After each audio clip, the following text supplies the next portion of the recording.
ఎందుకంటే ఇప్పుడు నేను చెప్పబోయేది అబ్బాయిలకు మాత్రమే. అందుకే అబ్బాయిలు జాగ్రత్తగా వినండి. మీరంతా ఇప్పుడు డిగ్రీ చదువుతున్నారు.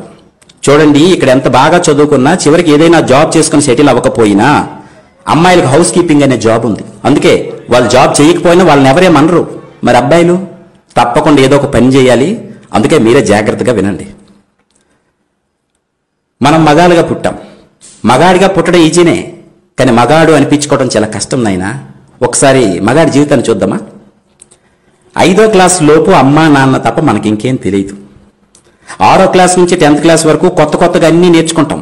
పుస్తకాల్లోని పాఠాలన్నీ చదివేసి మనకు మనమే గొప్పోడుగా ఫీల్ అయ్యి అమ్మా నాన్నకి ఏం తెలియదు అనుకుంటాం. నాన్నకంటే నేనే తెలివైన వాడిని అనుకుంటాం. ఇంటర్ డిగ్రీలు మరి చెప్పాల్సిన అవసరం లేదు. కుర్రోళ్ళం అయిపోయాం. కాలేజీలో అటెండరు, స్వీపరు, వాచ్మెన్ ఇలాంటి వాళ్ళని చూస్తే చాలా చీప్గా కనిపిస్తారు మన కళ్ళకి. ఇలాంటి పనులు మనం చస్తే చేయం అనుకుంటాం. జీతం లేదో పెద్ద పొడి చేస్తాం అనుకుంటాం. తీరా డిగ్రీ పూర్తి బయటకు వచ్చాక చేతిలో ఉద్యోగం లేక, సంపాదన లేక, బయటికి వెళ్ళి బ్రతకలేక సంపాదించడం ఎంత కష్టమో అప్పుడు తెలుసుకుంటాం. చిన్న ఉద్యోగం అయినా ఎంత విలువైందో అప్పుడు అర్థమవుతుంది.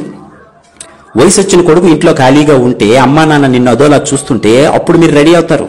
5,000 జీతమైన చాలు ఏ పనైనా చేస్తానని. ఆటో డ్రైవర్ గానో, కంపెనీలో హెల్పర్ గానో, సెక్యూరిటీ గార్డు గానో పనిచేస్తున్నప్పుడు అప్పుడు తెలుస్తుంది అటెండర్ ఉద్యోగం కంటే తక్కువ స్థానంలో ఉన్నానని. చూస్తూ ఉండగానే 30 ఏళ్ళు నిండిపోతాయి నీకు. పక్కన పెళ్ళాం, చేతిలో 2 పిల్లలు. సబ్బులు, పేస్టులు, పౌడర్లు, రేషను, ఇంటద్దె, కరెంటు బిల్లు, పాలు bill, cell phone recharge, school ఫీజులు, నెలకొక గ్యాస్ బండ, ఇవే కాక వినాయక చవితి, దసరా, సంక్రాంతి, భోగి, దీపావళి, ఇలా సంవత్సరం అంతా ఏదో ఒక పండగ. అన్నిటికీ డబ్బు కావాలి. ఒక్కసారి వెనక్కి తిరిగి చూస్తే బాధ్యతల అగాధంలో పడిపోయి ఉంటావు. వచ్చిన శాలరీ సరిపోదు, ఎక్కడ చూసినా అప్పులే. సడన్ గా పిల్లలకు బాగాలేకపోతే ఒరికిపోతావు. చేతిలో 500 కూడా ఉండదు. జీతం రాగానే ఇస్తాను, 500 ఫోన్ పే చేయరా అని క్లాస్మేట్ ఫ్రెండ్కి ఫోన్ చేస్తావు. డబ్బు సంపాదించడం ఎంత కష్టమో తెలుసుకుంటావు.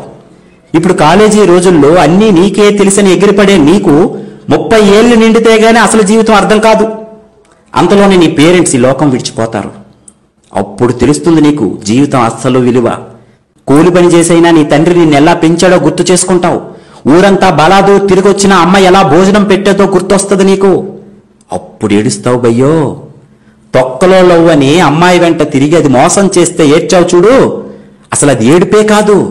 అమ్మా నాన్న పోయాక ఇప్పుడు వస్తుంది చూడు, ఇది అసలు ఏడుపు. తెల్లారితే ఈఎంఐ కట్టాలి.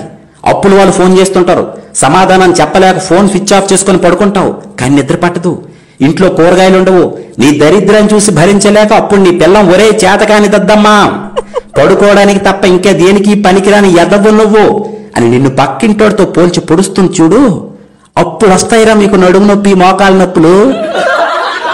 నవ్వకండి, ఇది నిజం. ఇదే జరుగుతుంది మగాడి జీవితంలో. ఇప్పుడు అనిపిస్తుందిరా నీకు, చీ దీనమ్మ జీవితం, అసలు మగాడిగా ఎందుకు పుట్టానురా అని. పెళ్ళం మీద కోపంతో ఫ్రెండ్స్ తో కలిసి మందు తాగడం తప్ప ఇంకేం పీకలేవు నువ్వు.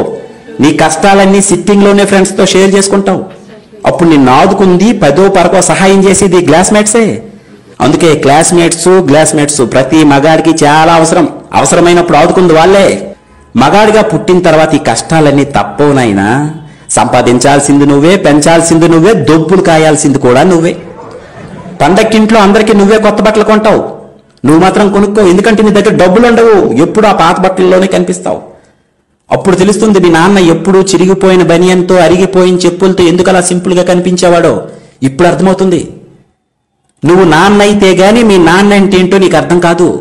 30 ఏళ్ళు నిండిన తర్వాత సడన్ గా చదువుకునే టైంలో బెల్ కొట్టే అటెండర్ గానీ, వాచ్మెన్ గానీ నీకు రోడ్డు మీద కనిపిస్తారు.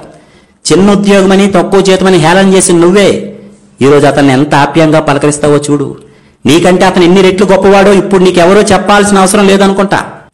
కాలం అన్నింటికీ సైలెంట్ గా సమాధానం ఇస్తుంది సోదరా. ఇది అర్థమైన రోజు నుండే నువ్వు బ్రతకడం ప్రారంభిస్తావు. ఇక నుండే నీ అసలు జీవితం మొదలవుతుంది. ఇవన్నీ ఏ క్లాసులోనూ మీకు నేర్పరు తమ్ముడు. ఇక నుండైన వయసులో పెద్దవాళ్ళైన మీ నాన్నని, అటెండర్ని, వాచ్మెన్ని తక్కువగా చూడటం మానేయండి. గౌరవించడం నేర్చుకోండి. God bless you all.